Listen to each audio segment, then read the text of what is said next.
periodistas en sintonía con vos.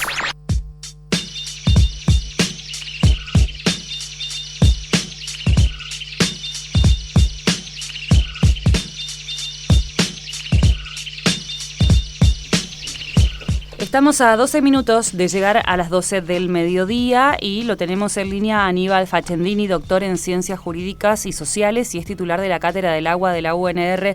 Hola Aníbal, ¿cómo estás? Carito Murisi te saluda, bienvenido. ¿Qué tal? ¿Cómo te va? Mucho gusto. Bueno, gracias por atendernos, y qué bueno poder tenerte al aire para poder charlar sobre el agua, nada más y nada menos, ¿no? Un recurso tan indispensable para que haya vida en todo lo que es eso significa. Y todos o la gran mayoría conocemos el valor que tiene, pero sin embargo no nos manejamos de manera consciente, me animo a decir, cuando hacemos uso de este recurso limitado. ¿A qué crees, Aníbal, que se debe este comportamiento, o sea, falta de información, falta de difusión, irresponsabilidad colectiva?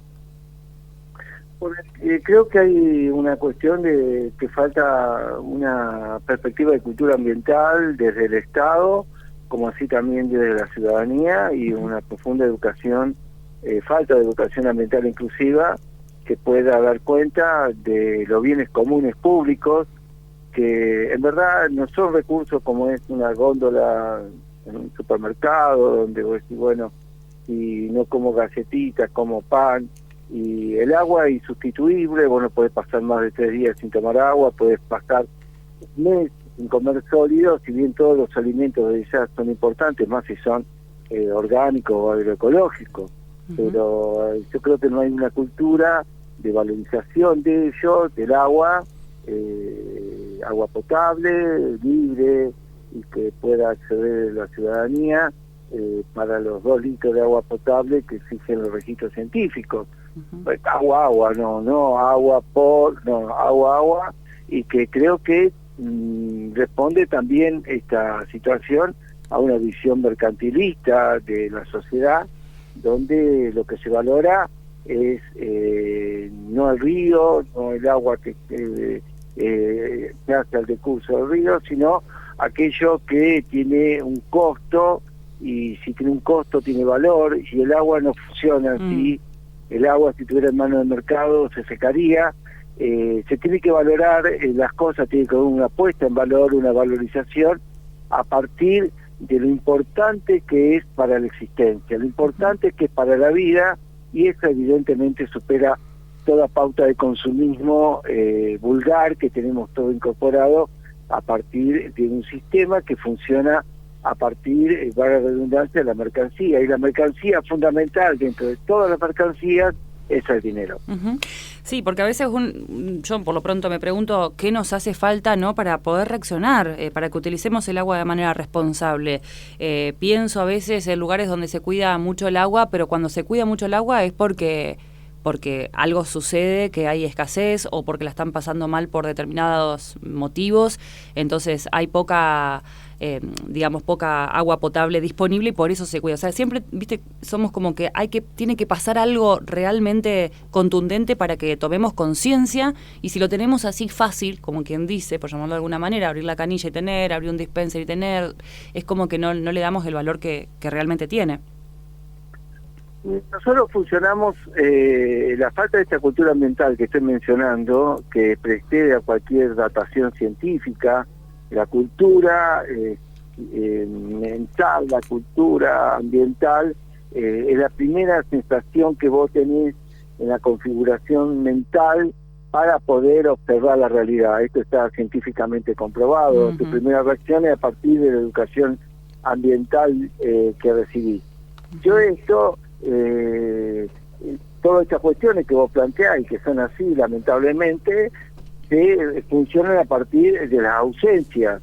Entonces, como hay una ausencia, porque no hay agua, como por ejemplo en Uruguay, o por ejemplo lo que está pasando en Jujuy, por la contaminación que puede haber por la extracción y la cuestión extractivista del litio, ahí nosotros todos ahí planteamos cuando hay escasez social por falta de inversiones públicas de parte del Estado.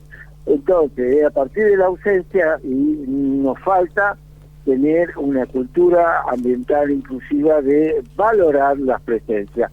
tema de la bajante del río, que llegó a estar menos 0, contra un promedio que era de 3,5 metros, en algunos casos 4 metros, según la escala hidrológica. Eso a nosotros nos preocupó a partir de esa escasez climatológica, que tiene incidencia también la escasez social. Cuando digo social, pues también hay otros actores antrópicos, es decir, del ser humano, que puede pasar de un proceso altísimo de sojización, un proceso altísimo de deforestación, en el caso de Uruguay, con el eucalipto y las pasteras, o puede haber también incidencias que no se ven ahora, pero se pueden ver a futuro, como por ejemplo la cuestión excesiva de la ganadería, porque el 70%, de acuerdo a los registros científicos, se lo lleva la agricultura, la agroganadería, el 20% la industria y el 10% de toda la escala se lo lleva el consumo humano y otras especies. Ahora, fundamentalmente humano, este 10%. ¿Esto qué quiere decir? Que valoramos a partir de la ausencia, a partir de la escasez, lo cual es un despropósito. Uno tiene que valorar la vida cuando está, tiene que valorar el agua cuando está, y eso nos lleva al estar el agua y valorarlo en su momento, in situ, permite tener un consumo responsable, científico, con ciencia y aparte solidario no solamente con los otros semejantes, sino también con las otras especies. Necesitamos urgente una cultura ambiental inclusiva que nos cambie esa configuración que tenemos, que todo vale si tiene un costo, todo vale si hay una ausencia y escasea. Es típico de la economía liberal. Sí. La economía liberal funciona a partir de que algo vale cuando es escaso y la demanda es alta. Claro. Típico de la ciencia económica con respecto a eso. Tenemos que superar esa cuestión de la economía clásica, que la tenemos muy incorporado en nuestras mentes, para llegar a otro puerto, un puerto mejor para vivir mejor. Sí, porque sin lugar a dudas esto que decís, Aníbal, tiene que ver con lo que nos atraviesa como cultura, ¿viste? Independientemente que estemos o no de acuerdo, es algo que funcionamos de ese modo, como decías vos. Y bueno, desde la empresa Aguas Santafesinas revelaron que los rosarinos consumimos entre 250 y 300 litros de agua por día por persona, que sería el doble de lo aconsejado por la OMS. Esto sucede en la ciudad y también en varias localidades que están cerca del río. Bueno, volvemos a lo mismo. Sabemos que en otros lugares, a mí se me ocurre pensar en lo que, cuando visité Mendoza, que me quedé sumamente asombrada, ¿no? Por el uso del agua, cómo se cuida, que es muy distinto por la realidad que viven, porque la realidad es diferente. Entonces, eso también hace que ellos lo valoren de manera distinta. Ahora, siguiendo con lo de Aguas Santafesinas, empezaron a instalar medidores plásticos en reemplazo de los de metal para evitar los robos, ¿no? Claro. Y más allá de ese hecho, más allá de ese hecho delictivo, cuando esto pasa, tengo entendido que se produce una pérdida de agua, un desperdicio de agua realmente considerable. Así es. Yo creo que lo que vos decís tiene la cuestión de que ponga hasta medidores, es alguna cuestión ambientalmente, del ambientalismo inclusivo, una cuestión altamente positiva, porque a mayor consumo es totalmente antiambiental por varios factores esenciales y colaterales, como puede ser la utilización indirecta de mayor combustibles fósiles. Los combustibles fósiles son altamente contaminantes porque se tiene que, si no hay un consumo responsable, se tiene que producir o generar más agua potable. Todo tiene que ver con todo y está concatenado. Y dicho esto, es importante el tema no solamente del consumo responsable, sino cuidar las pérdidas. Pues imagínate que muchas veces en el mundo las redes de distribuidoras de agua oscilan entre un 25 a un 35% de pérdida en las cañerías. Mucho. Por ejemplo, una de las cuestiones que se plantea obras sanitarias en el Estado de Uruguay, que tiene una pérdida aproximadamente de un 25 o un 30%, lo cual es un despropósito. Técnicamente se tiene que resolver eso para encontrar una respuesta satisfactoria a la ciudadanía con respecto al ahorro, consumo responsable y científico del agua.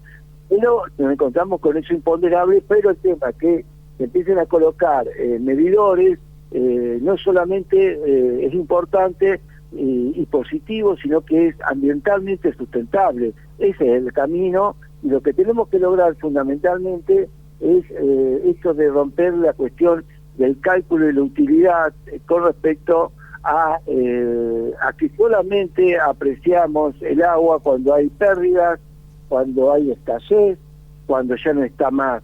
Eso ha llevado a la humanidad a catástrofes ambientales, y no es útil, hablando de utilidad, lo voy a tener que utilizar por lo menos en este momento, no es sensato, y realmente es totalmente antiambiental. Por ejemplo, la cuestión de otras ciencias que no prevén hoy, por ejemplo, en la Sierra de la Valleta, donde hay en Uruguay, donde las pasteras ponen eucalipto y consumen 5 veces más agua que cualquier otra especie vegetal. Esto lleva a secar cada vez más las napas. Eso se tendría que haber previsto. Y hoy lo que pasa en Uruguay, que tiene una reserva por debajo del 2% para potabilizar, pone manifiesto. ¿Por qué? Porque no hay un planteo sensato de diálogo, de multidisciplinaridad científica y con gran participación ciudadana que permita llegar a acuerdos no solamente en el presente, sino en el futuro. Porque si en Uruguay hubieran tomado medidas como, por ejemplo, hacer obras que se tenían que haber hecho antes que el río Santa Lucía, que es el que provee mucho a Montevideo y a Canelones, que es casi el 50% de la población, se podría haber o remediado esto, o por lo menos paliado el efecto climatológico de lo que llamamos la escasez, para la redundancia, climática del agua. Por lo menos se podría haber, atenuado y lograr que las empresas que hoy están dando agua envasada logren que esa agua envasada hubiera sido menos la que tenía que haber comprado la gente. Sin embargo, hoy la gente tiene que pagar entre €1.50 hasta €2 el litro de agua envasada, lo cual es realmente escandaloso y un despropósito. Todo esto marca una cuestión que nos tiene que comprometer a todos, no solamente al Estado, también a la ciencia, de cómo prevenimos o hacemos anticipo de consecuencias. ¿Quién fue el ingeniero forestal que permitió, por ejemplo, tanto cultivo en la zona de La Valleja, en la sierra para la pastera? ¿Qué científico no pudo prever eso? ¿O lo dejó?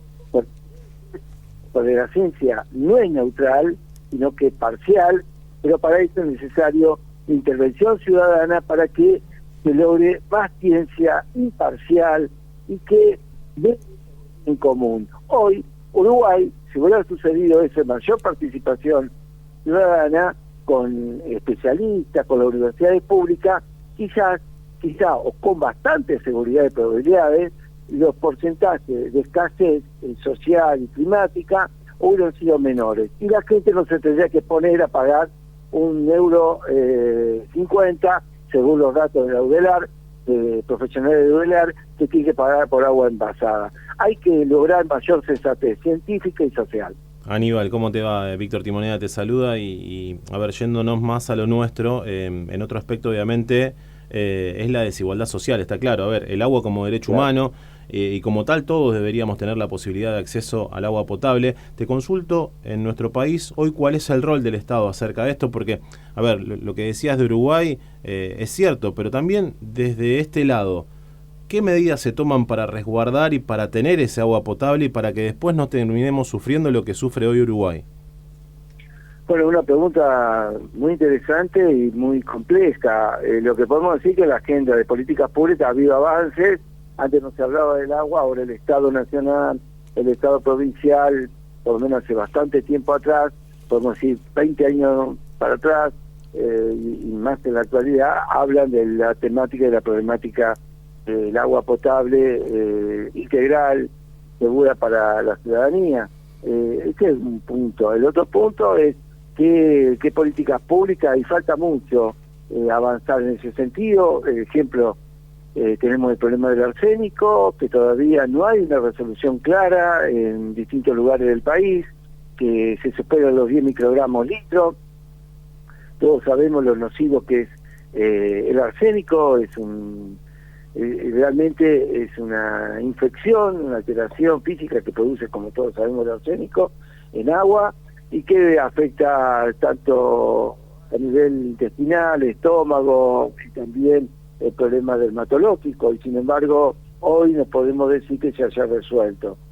Creo que se han hecho avances, pero que son muy lentos con respecto al atraso que hay con la problemática del agua, y dentro de lo que se ha avanzado dentro del agua todavía no está saldado el problema de la profunda injusticia social y ambiental.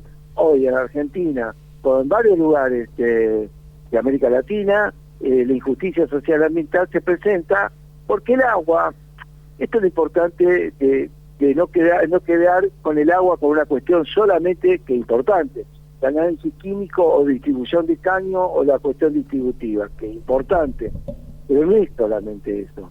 Lo que demuestra, junto con eso, es la profunda injusticia social y ambiental, porque siempre en las ciudades se garantiza el agua potable en el centro, macrocentro, y en los barrios periféricos, lamentablemente, el agua potable, que podemos llamarle, para evitar la pobreza de agua, 100 litros día persona, hoy no se cumple. Entonces, imaginemos nosotros, los que estamos acá, que tenemos que vivir por 10 litros o 50 litros día persona, cuando ducharte en tu bañera te lleva 10 minutos, máximo 80 litros. Nosotros de la Cátedra del Agua, del Centro Interdisciplinario de la UNR, en la investigación que hemos hecho, el planteo de lograr que haya no agua de primera y agua de segunda, sino que haya una sola agua para todos, todas, y que sean las 24 horas del día, en las 365 días del año, para la redundancia. Y eso todavía no hemos logrado. En eso el atraso es muy grande, al igual que el tema de darle respuesta, por lo menos desde la pobreza del agua, a los cerca de 7 millones aproximadamente de argentinos que no acceden, de argentinas que no acceden al agua potable. Es decir, la deuda está pendiente, se ha hecho avances, hay que reconocerlo científicamente, pero son muy lentos, y realmente el agua no le llega fundamentalmente a las situaciones, a las personas y a los barrios populares vulnerables que sufren pobreza y en algunos casos indigencia de agua, y que creo que nos tiene que indignar a todos, y porque el agua y el aire son bienes comunes públicos. Aníbal. No pueden estar sin respetar esto de la dignidad de la persona. Aníbal, Fabio Montero te saluda, ¿cómo estás? ¿Qué tal? ¿Cómo te va? ¿Cómo estás? Bueno, me quiero quedar un ratito acá con esto, ¿no? Digo porque se está poniendo lindo el tema también en cuanto a que podamos entender que la problemática del agua no depende exclusivamente de si nosotros la cuidamos o no, o si baldeamos más o menos la vereda, que es solamente un aspecto del cuidado del agua, ¿no? Porque acá aparecen cosas muy interesantes que a mí me gustaría profundizar. Una de ellas son las inversiones del Estado, en esto que vos te estabas refiriendo últimamente a propósito de la pregunta de mi compañero. Y me parece que también está bueno, si nosotros nos metemos en este tema, pensar en qué Estado queremos, ¿no? Digo porque ahora, y frente a la posibilidad que tenemos los argentinos, los argentinos que ya lo estamos desarrollando, ¿no? Particularmente los santafesinos, de ir a elecciones, hay propuestas vinculadas con el Estado, de achique del Estado, por ejemplo. Algunas propuestas te hablan del achique del Estado y otras propuestas te hablan de más Estado. Digo porque acá hay un debate bastante interesante. Achicar el Estado, entre otras cosas, es esto, es no invertir en estas pérdidas técnicas que tiene, digamos, agua en nuestro país y en otros países, que vos dabas cuenta que en algunos casos puede llegar hasta el 30%. Eso es falta de inversión, eso es Estado chico, digo, ¿no? Me parece que también tenemos que entrar en un debate de qué tipo de Estado queremos, porque en función de ese Estado vamos a garantizar mayor o menor cantidad de agua. Y lo otro, ya te agrego dos cosas en una, Aníbal, esta cuestión que vos decís de que cómo se reparte el consumo de agua, ¿no? 70% para la ganadería, 20% para la industria y 10% para consumo humano.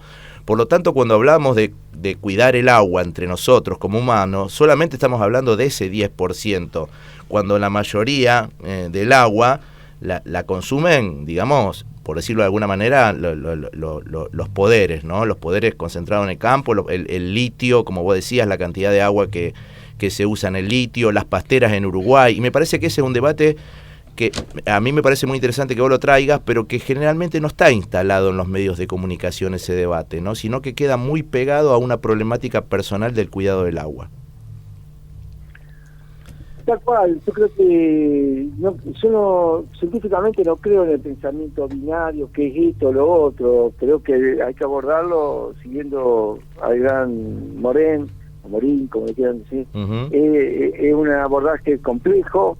Creo que el Estado es el primero que tiene que garantizar el derecho humano al agua y al saneamiento, al igual que la justicia social y ambiental.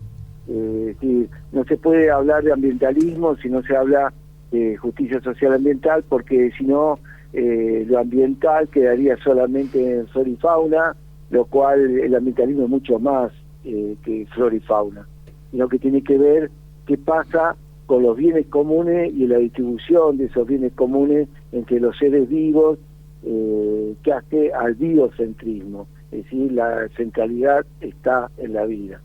Dicho esto, acá lo que nos encontramos fundamentalmente es que el Estado hoy no tiene perspectiva de ambientalismo inclusivo, cuesta mucho que lo tenga. Generalmente el tema del ambiente, del ambientalismo inclusivo, se ve como una cuestión incompatible con el crecimiento, pero mejor que el crecimiento sería hablar de desarrollo económico. No me quiero meter en el debate entre crecimiento y desarrollo. Bueno, me quedo con el concepto de desarrollo y con el ambientalismo inclusivo, y hoy se ve como una cuestión obstaculizante. El ambientalismo inclusivo le pone obstáculo al extractivismo, le pone obstáculo al extractivismo, pero lo que busca es que haya un diálogo entre el Estado, las corporaciones económicas, la ciudadanía y el pueblo, con sus organizaciones, con sus universidades públicas, para ver hasta dónde contamina y cómo se puede erradicar la contaminación. Ese diálogo no existió nunca en la Argentina. Lo que pasa es que Nunca. ese diálogo también implica plata, digamos, ¿no? Porque definitivamente... Claro, pero bueno, tenemos que hablar en serio. Claro, por eso hay que hablar de plata también en esto. ¿Dónde van los recursos en términos de plata, digamos, no? Digo, no, pero el Jujuy, por ejemplo, la reforma, nunca estuvo en consideración ni la reforma, ni la consulta a los pueblos originarios. La reforma le planteaba, bueno, si esta tierra no va, te doy otra tierra, por decirlo así, y no entiende que los pueblos originarios rinden culto a sus ancestros en su tierra, no que le puede dar otra tierra, claro, porque esa tierra puede ser para la minería litífera. No es así. Sí, a lo mejor no es que no lo entiendan, sino que es parte del negocio. Sí, también, sí, puede ser, seguro, digamos que no entender intencionadamente, no entender. Claro, no entender intencionadamente. No, estoy sordo, no es que estás sordo, vos tenés un interés concreto, porque esto es como parte de la ciencia cuando es financiada por un grupo económico. Pasó con Monsanto, pasó con la tabacalera. La ciencia también hay que ponerla bajo sospecha, en el sentido, bueno, ¿quién financia a quién? Claro. ¿No? Es como la encuesta también, ¿quién la mandó? Pues la ciencia de la encuesta, ¿no? ¿Quién la mandó? ¿Quién la financió? Hoy recibe al primer Heidegger que a la ciencia hay que ponerla bajo sospecha, y es verdad que hay que ponerla bajo sospecha. No es palabra santa, no es palabra sagrada la ciencia. Cualquier ciencia, de cualquier disciplina, que quede claro, Sí. aún lo que yo estoy diciendo.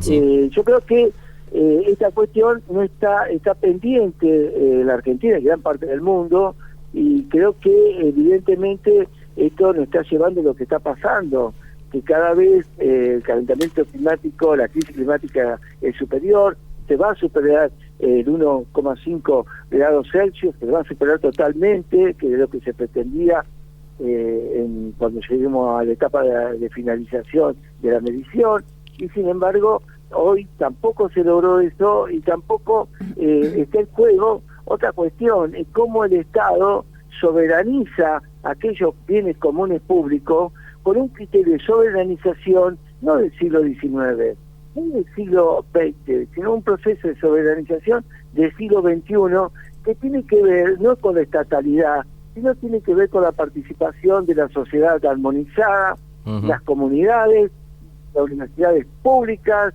y de las distintas entidades que tienen que participar conjuntamente con el Estado, porque el Estado del siglo XIX, el Estado del siglo XX y aún el Estado del siglo XXI le sigue hablando al pasado, no le habla ni al presente ni al futuro y no abre las puertas.